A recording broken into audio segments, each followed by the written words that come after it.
So, ayan mga kababayan, nandito po tayo ngayon sa Malacanang Palace. So, itong event po na ito is pasasalamat po ni President Bongbong Marcos. Ang mga nandito po ay iba't ibang social media influencers. Meron din po mga parallel groups na sumuporta po kay Pangulong Bongbong Marcos nung panahon ng kampanya. So, yun nga po, nagsimula po ang admission ng mga guests or pagdating ng mga guests ng around 7 a.m.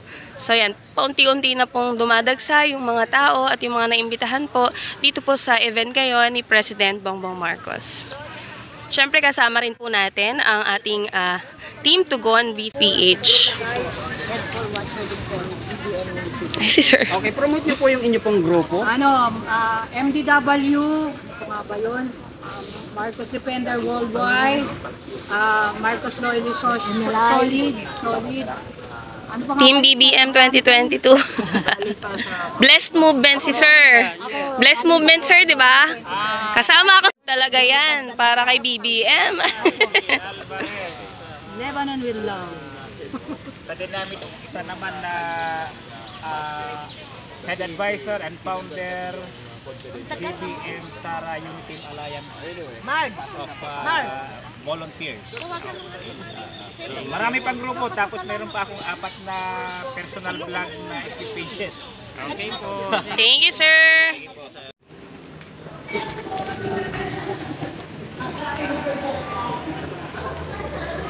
So yan mga kababayan, unti-unti na nga pong dumadating or dumadami po yung mga naimbitahan po dito po sa pasasalamat ni Pangulong Bongbong Marcos.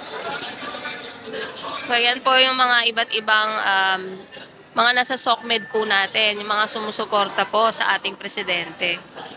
Maya-maya darating na rin po si President Bongbong Marcos at makakasama natin siya.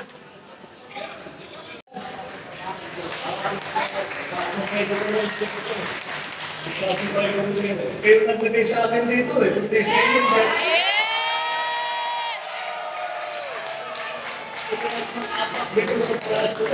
Kaya siyempre, nandyan malaking pasasalamat kapag natin ang pinagdaanan natin lahat. Lalo kayo, nung naging ng kampanya, hanggang tayo naman naging matagumpay ang ating kampanya. Kaya naman, panahon naman natin ngayon na suklian ang ginawa ng ating mga supporter kaya ninyo na lahat ng mga Pilipino na nagulong sa atin. At dahil nga sa malaking bahagi doon, yung ang inyong mga ginawa. At alam naman natin, hanggang ngayon, tinatanong ako ng mga ibang Pangulo, ibang Prime Minister, pag nag-meet kami. Balitang-balita, sabi nila na yung social media mo, yung pinaka-effective na nangyari na ito.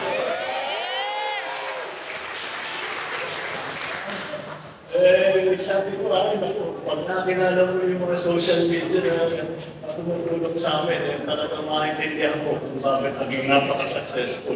Kaya maraming ulit na salamat. Nandito pa yung isa pang social media.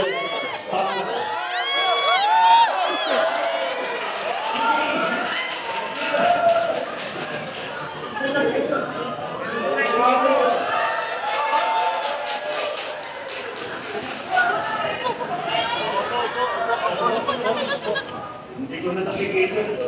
Marami kami binibigay ng trabaho sa House of Representatives. Hanggang si Congressman Sandro. Sandro, I was just telling them, magpapasalamat ako sa kanilang tulong at hindi naman napigilyan. Bakit na natapos ang eleksyon? Kahit naging matagumpay na ang aking kampanya, ay hindi naman salamat kung natapusan ang pasasalamat. Kaya ay kumuha tayo na konting para naman kilalanin kayo dahil kasi masabi ko nga sa ating mga kasama, sabi ko, matagal na kami hindi nagkita. Masaya kasama yung bumulo naman kayo. Sabi ko, lalo na nakangiti pagka kasama nyo sila. Kaya, welcome again. Welcome to the palace. Ligayang Pasko sa inyo lahat. Thank you, Mr. President. This country may lead by invite the President backstage for a group photo opportunity with our guests. May we invite everyone to